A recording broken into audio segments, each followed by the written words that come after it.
ब्रह्मा गुरुविष्णुः गुरुदेवो महेश्वरः गुरु साक्षात् परब्रह्मा तस्मै श्री सद्गुरु महायोगिनी सा योगीश्वर वीर धन्मज माता की जय। పూజ్యులకు పెద్దలకు భక్తులందరికీ కూడా నమస్కారాలు।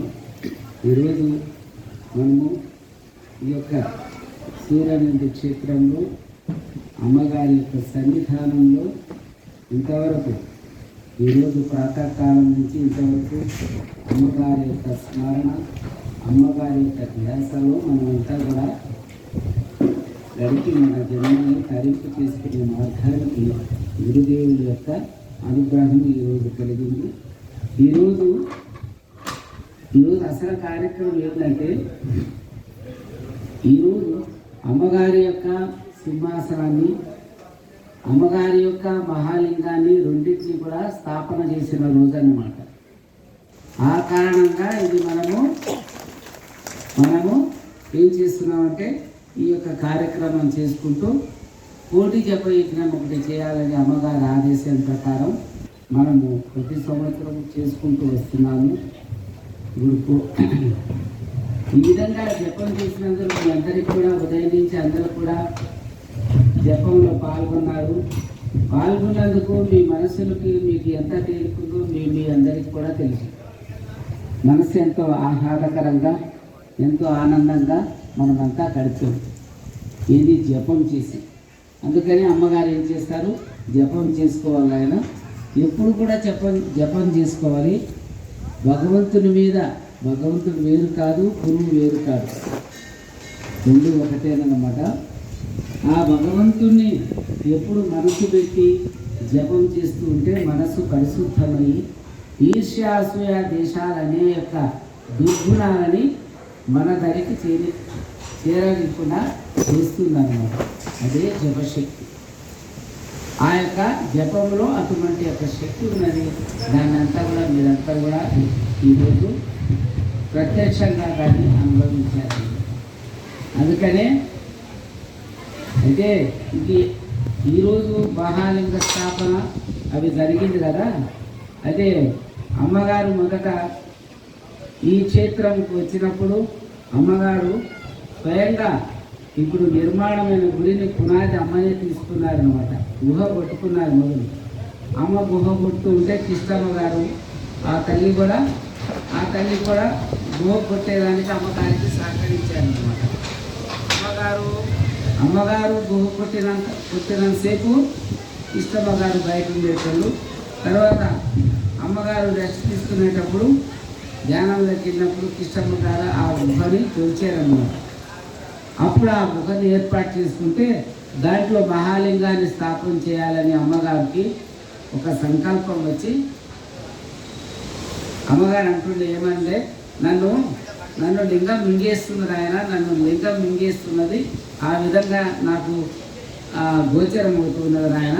అందుకనే నేను లింగాన్ని అక్కడ స్థాపన చేసి అందులో కూర్చుంటున్నారని అమ్మగారు చెప్తున్నారు। అందుకనే ఈ పర్వతం మీద నిర్మిత కృతవంగ కాలగ్రహణంలో 4వ అధ్యాయంలో రాస్తాడన్నమాట। నిర్మిత కృతవంగ పారావార పర్వతం మీద ఆనవారు నిర్మిత కృతవంగ వీరరాహు కృతవంగ వీరధర్మ చెంది వీరరాహు అంటే ఆ యొక్క మహావిష్ణువు యొక్క వీరత్వానికి అది పేరు, భగవంతుడు ఇచ్చిన పేరు అన్నమాట। ఆ విధంగా గుహను నిర్మాణం చేసుకొని అమ్మగారు అందులో కూర్చొని ఆయన ఏం చేయాలో ఆ లోకాల్లో ఏం సాధించడానికి వచ్చారో ఈ భూమి మీదకి అదంతా సాధిస్తామని ఆయన అన్నారు। అదంతా మనకు తెలియదు, అదంతా రహస్యమై ఉన్నది, అమ్మగారు చేసి చూపిస్తారన్నమాట। అయితే మనం ఏం చేయాలంటే నిత్యము జపము ధ్యానం ఎక్కువ ఈ భగవంతుని యొక్క నామస్మరణాన్ని మనం చేసుకుంటూనే మన దైనందిన కార్యక్రమం చేసుకోమని అమ్మగారు సెలవిచ్చారు కాబట్టి దాంట్లో మనం అంతా కూడా పాల్గొని మన జన్మల్ని తరింపు చేసుకోవాలి అనే ఈ కార్యక్రమాన్ని అమ్మగారు మనకి ఏర్పాటు చేశారు. కాబట్టి ప్రతి ఒక్కరు కూడా ఈ జపయుద్ధం వల్లనే భగవంతుడు మనసును పరిశుద్ధమై నిర్లిప్తమై ఆ భగవంతుని యొక్క దర్శనం దొరుకుతుంది. దాని తర్వాత ధ్యానం అనే యొక్క స్థితిని కూడా జపం అనేది పూర్ణమైనప్పుడే ధ్యానం అనేది వస్తుంది. ధ్యానంలో ఏమవుతుందంటే తనలో ఏమున్నది తాను ఎవరిని తాను ఎక్కడికి పోతాను అనే యొక్క జ్ఞానాన్ని ఆ భగవంతుడు అప్పుడే ఆ యొక్క నిర్లిప్తిలోనే కలిగిస్తాడు ఆయన. కావున జపము ధ్యానం అనేవి నిజమైన దేవతలు. నిజమైన దేవుళ్ళు ఎవరయ్యా అంటే జపము ధ్యానం. ఆ జపము ధ్యానంకి అటువంటి యొక్క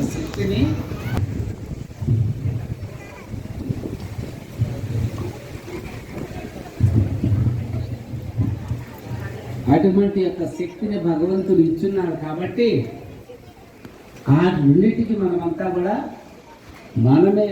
మనము మన యొక్క చుట్టుపక్కల ఉన్న వాళ్ళకు కూడా మనం అటువంటి యొక్క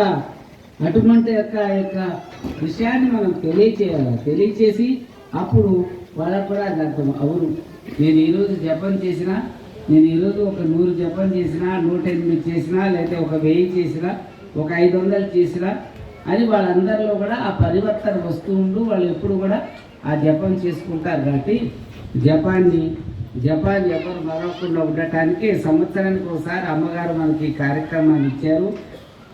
ఈ కార్యక్రమాన్ని మనం ఇప్పుడు నిత్యం చేసుకోవచ్చు. నిత్యం చేసుకొని మనం జన్మ తరింప చేసుకునే మార్గాన్ని మనలోని భగవంతుడు నిక్షిప్తమై ఉన్నాడు. ఆ శివుడు అనండి, ఆ గురువు అనండి, లేకపోతే ఏ దేవుడి పేరుతో పిలిస్తే కూడా నీలో ఉన్న ఆత్మనే పిలుస్తున్నాము. నీలో ఉన్న ఆత్మనే ఆ భగవంతుని యొక్క సాక్ష్యం అని తెలుసుకోవాలి. మనకు కనిపించేది ఇదంతా కనిపించే సృష్టి అంతట్లో ఉన్న భగవంతుడు నిజి ఉన్నాడు. ఆయన లేని జాగే లేదు నాయన అంటాడు అమ్మగారు. భగవంతుడు లేని జాగే లేదు నాయన, ఆయన లేని చోటే లేదు. భగవంతుడు ఒక ప్రదేశంలోనే ఉన్నాడు అని మనం అనుకుంటే ఆయన భగవంతుడు ఎట్లవుతాడు? భగవంతుడు అంతటా నిండి ఉంటాడు. కానీ చూడవలసిన యొక్క ఇది మన మీద ఉన్నది. మనం ఎప్పుడైతే మరో ప్రయత్నం చేస్తామో, మన మనస్సుని మన అంతర్ముఖం చేస్తాము, మన మనస్సుని ఆ భగవంతునందు లయం చేస్తాము, ఆ క్షణమే ఆ భగవంతుడు మనకి దర్శనం ఇస్తాడు. ఆయన ఇంత నిత్య సత్యం ఉన్నది. ఈ నిత్య సత్యాన్ని అంతా కూడా మనం తెలుసుకోవాలా. అమ్మగారు ఒక్కరే జగత్తును రక్షించేదానికి ఆయన ఒక్కరే ఉన్నారు. అదంతా నిరూపణ అవుతుంది, ముందుకి నిరూపణ అవుతుంది. కావున మనమంతా కూడా ధన్యులమై ఉన్నాము. అందరూ కూడా ప్రేమతో భక్తితో జ్ఞానంతో అందరూ కూడా నడవాలని నేను మనవి చేస్తూ ఇంతతో వివరిస్తున్నాను. ఓం సద్గురు మహాయోగి రూపరహిత హింసా యోగీశ్వర వీరధర్మజమాతా కీ జై. అమ్మా, ఆ కోటి లింగాలు మనం పెడుతున్నామంటే చెప్పాము. అమ్మగారు కోటి లింగాలు ఎందుకు చేపిస్తున్నారంటే కోటి సూర్యకాంతితో ఆత్మశక్తి ఎంత ఘనముందంటే కోటి సూర్యుని యొక్క ఆ సూర్యునికి ఏ విధంగా కిరణాలు ఉంది, ఆ కిరణాల ద్వారా ఈ భూమికి తాకుతుంటే మనం చూసుకుంటాము. సూర్య కిరణాలు కనిపిస్తే ఉదయం అయితే కానీ సాయంత్రం కానీ ఆ కిరణాలు మనకు కనిపిస్తుంటాయి. ఆ విధంగా ఈ యొక్క ఆత్మశక్తి కూడా కోటి సూర్యకాంతితో ఉంటుంది కదా. అందువల్ల ఆ కోటి సూర్యకాంతితో ఉంటుంది కాబట్టి కోటి లింగాలు స్థాపన చేయాలని మేము అనుకున్నాము. కావున అదంతా కూడా భక్తులు చెప్తున్నారు, భక్తులు చేస్తున్నారు. ప్రతి ఒక్కరు కూడా ఏమి ఇంత ఖర్చు అని అనుకోకుండా మన యొక్క ఆత్మని గురువు యొక్క పాద సన్నిధిలో నిశ్చిత్తం చేస్తున్నామని మీరు అందరూ అనుకోవాలి. గురువుని యొక్క పాదాలకి మనము మన ఆత్మని అంకితం చేస్తున్నాము. అందుకు గుర్తుగా మనం అంకితం చేస్తున్నాము. గురువే నా యొక్క ఆత్మని నీలో కలుపుకొని మనం ఆయనకు మనవి చేసుకుంటూ ఆ లింగాన్ని స్థాపన చేస్తున్నాం అనేది మీరు తెలుసుకుని ప్రతి ఒక్కరు కూడా మీరే కాదు మీకు తెలిసిన వాళ్ళందరితో కూడా ఈ కార్యక్రమాన్ని జయప్రదం చేసుకుంటే భక్తులే చేస్తారన్నారు అమ్మగారు నడవాలంటే కోటి లింగాలు